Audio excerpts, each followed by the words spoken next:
ici dans Nunguma, on a vu la rizière qui alimente la lagune.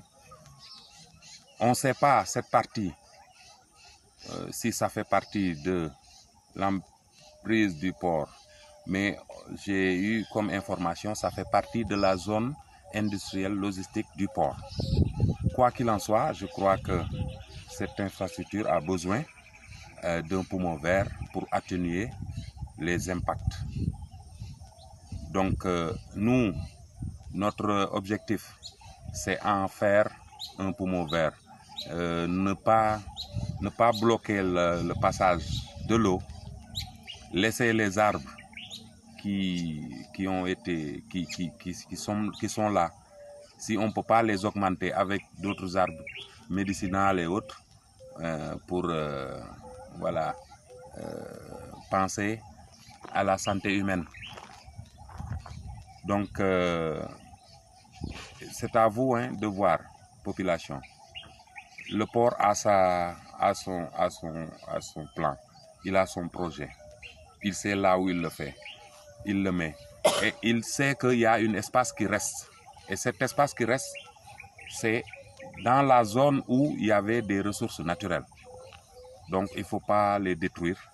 Donc, surtout en parlant d'eau qui est dans la forêt, qui alimente les arbres en eau pour survivre, qui alimente les animaux.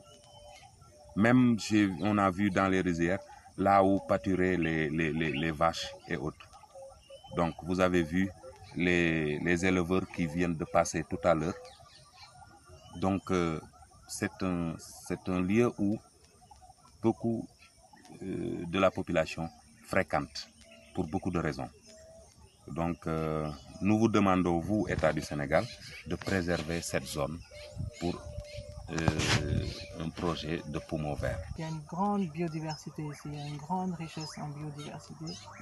Et donc, c'est vraiment un réservoir d'oxygène et de captation du carbone.